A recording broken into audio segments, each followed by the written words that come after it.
my name's Brittney, and I'm the co-founder of Songdrop, which is a music aggregation technology that allows you to listen to music from multiple platforms.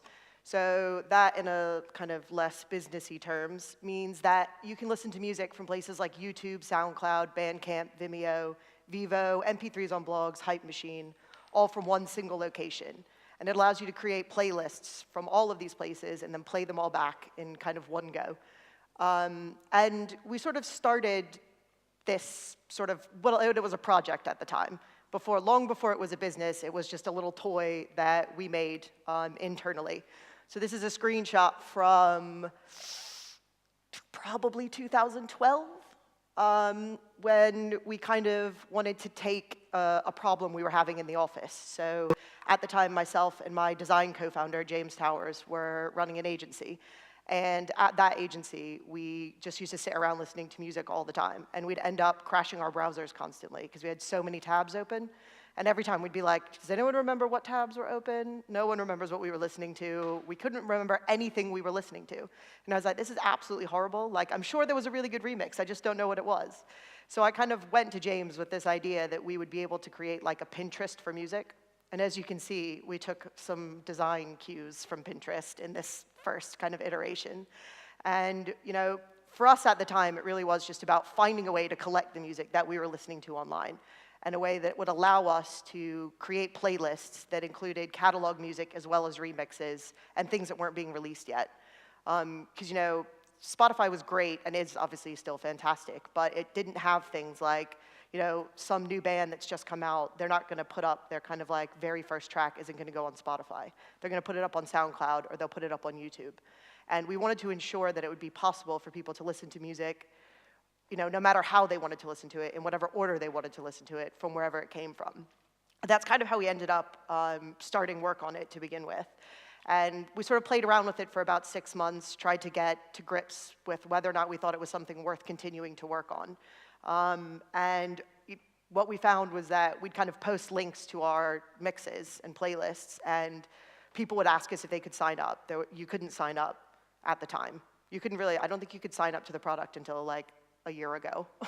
So we'd have to go in and manually create user accounts for people in the database. And once we started getting enough requests, we were like, well, I guess maybe we should make this like a legit actual thing.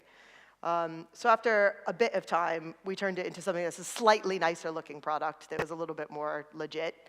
And kind of we wanted to really, really focus on the visual aspect of music as well. So we didn't want to just have something that was about just the audio, or, you know, here's just the kind of like obvious cover art that you get.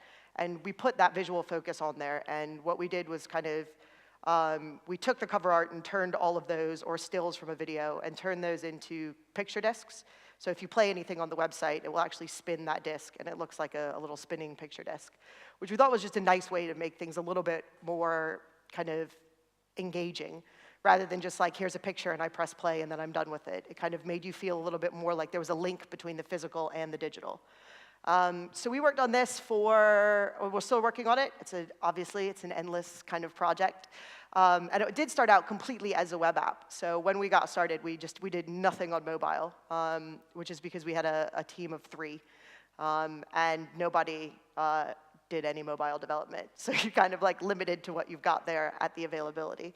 But eventually, we managed to get ourselves together and ended up creating an iOS app, which is for free and available to download in the App Store. And that does exactly the same thing that the website itself does. It allows you to play music from multiple places, bring it all together, and create playlists and see what other people are listening to. We wanted to just kind of really hone that one experience as best as we could, and make that as easy as possible. But something we were always really interested in was what we could do to not just focus on really basic playback. So not just focus on the idea of, you know, we listen to, you know, a playlist or an album or a single or just like a one track at a time. But how else do we listen to music, and in what other places and ways are we listening to music? So the first thing we had an idea about was something we called Jukebox, which was basically a house party app, which came, again, from trying to fix our own problem, which was James was actually at my flat, and we were having a house party, and people were arguing at the stereo. Like, everyone was trying to plug their own phone in, and there were like 4 people shouting at each other about who was going to play something next. And we were like, this is ridiculous. Like, people should be having fun, not arguing about who's going to put a track on. And we were both like, oh, why don't we just fix that? So we came up with this idea for like having a jukebox in your home. The idea being that you can just create kind of a party. Anyone in the near vicinity can then just add tracks to what's coming up next. So we created a kind of really, really basic version of that we used in, that was mostly web-based, that we used for kind of parties at an incubator accelerator program that we were in. And people really liked it. They thought it was really cool. You could, like, on your mobile, when you found a track, you would swipe it up, and then you would see the song come flying up like a little disc, and then it would slot in, and it would come up next. And, you know, we thought, this is really, like, people really like this. Like, you know, and think of all the people at house parties. They're going to have such a good time. And then we were sat in the pub thinking about how fun this was, playing around with it. And we were kind of testing something out. Someone came up to our table and said, oh, are you guys changing the music in here? And we were like, no, but we could be. And we kind of had this realization that, like, making stuff for house parties was really cool, but, like, how big is the house party market, really? And were we going to be able to turn that into something that was, like, a viable business? Because you kind of get to a point where your project has to be something that isn't just a project anymore, and you have investors who want you to try and, you know, actually make a bit of cash for them. And, you know, we sort of sat down and went, well, I mean, I know a lot of people that have house parties, and I had a lot of house parties when I was at university. Is anyone going to really pay to do any of this? Do we know if that's going to work? And so we wanted to really kind of bring that back a little bit and see if what we could do was go, is there actually a market for this in places like pubs? Are we missing a massive trick and have what we not paid attention to, having been so focused on consumer music and consumer consumption and consumer listening, that we weren't paying any attention to a giant market that kind of wasn't available, which is the kind of B2B retail and in-store music market. And we kind of took a step back and went, you know, but we make music apps for people. We don't know how to do this. I don't know anything about making stuff for businesses. Like, how do I do a B2B sale? And realized that actually, you know, there wasn't anyone doing anything in the market. You know, there were some kind of tiny players trying to create something interesting. And there's some really big, really old, boring companies that have been running this industry for kind of 25 years. And there was a lot of room and a lot of space for that. So what we're starting to work on now is a new product, which is called Swype Dj. And it's a full-service streaming platform for venues, pubs, restaurants, bars, shops, gyms, you name it, anywhere that plays music inside.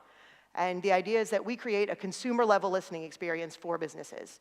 So I don't know if any of you guys have ever worked in, like, a restaurant or a coffee shop or a pub, and, like, they always play the same music, and it's always really terrible. And you don't necessarily have control over what that music is, because either it's being piped in through a kind of set-top box coming from a massive company, or someone's forcing you to listen to some terrible radio station constantly. And what we wanted to do was create a kind of granular, controlled level listening experience that allows not only the kind of owners and operators of large venues and large chains to create a mood that was easy to understand, but also to allow permissions level all the way down to staff to allow them to actually choose that music individually and skip stuff if they think it's extremely terrible. Inside of that product, there's also a playlist marketplace. So something we're really interested in doing is trying to monetize the curator experience. So we'll allow people to actually create playlists like, you know, I have a really good, you know, brass band playlist, and we think it'd be really great in this restaurant.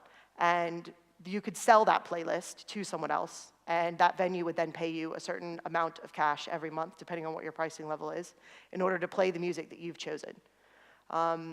So we've started to get people to come in, create playlists for us, and it's a new way, we think, to help kind of monetize that and put it back. But we didn't just want to do something where it was about putting that music into venues and this kind of very kind of top-down approach to listening. You know, it came from an idea that it was about people picking the music in the place where they were. So we do have a jukebox element to it. And there is, if the venue chooses and wants to do it, they can actually go ahead and open their listening up as a jukebox. So they do create a playlist that any kind of customer inside who has the app can then choose the music, which is a nice way to have a jukebox, that's not kind of huge and in your face and kind of not necessarily having the music that someone actually wants on it. Your kind of traditional jukebox is not going to have a ton of tracks available, and it's often difficult to get the ones that you do want to get them cleared. We wanted to sort of also bring into that an element of kind of cash generation. So we actually put cash back to the rights holders as well from that. But there's also a gamification thing. So if I go on and I look at it and I'm like, all right, I really want to play this song next. And it's like, well, you're going to have to get in the queue. There's 7 other songs in front of you. I can pay like £1, for example, to skip the queue and go to the top. And the person whose song was at the top then gets a notification saying, you've just been queue jumped. Do you want to pay £1.50 to jump them back? The idea being that we're kind of getting people to engage a little bit more in the music that they're listening to when they're in a public place, and also creating a kind of new revenue stream that doesn't really exist at current in venues. In addition to all of this, we're also collecting a large quantity of data. And I know everyone always talks about this, and they're like data, and it's this like massive thing in the corner that no one knows what to do with. And for us, it's about having real-time information about what music is playing where, and it's about feeding correct information and data back to the PRS and the PPL so people are paid appropriately. And we want to make sure that all of that is kept, held, and can be used by other people, in addition to be used for marketing purposes. It's almost like opposite Shazam, I guess. So we know about what music is being played, but not necessarily who's asking where it is being played. So we're currently in the process of developing a beta version of this product and finishing off all of our licensing deals, which is, I'm sure you can imagine, taking slightly longer than anticipated. But we do have about 34 venues signed up in London to start using the product soon. So we're hoping to have this available in a couple of places in the next few months, where you'll probably be able to go and have a look and swipe some music onto the screen if you can. And if anyone's got any questions, please ask. Feel free to ask. Or you can always drop me an email, Brittney@songdrop.com. Thanks.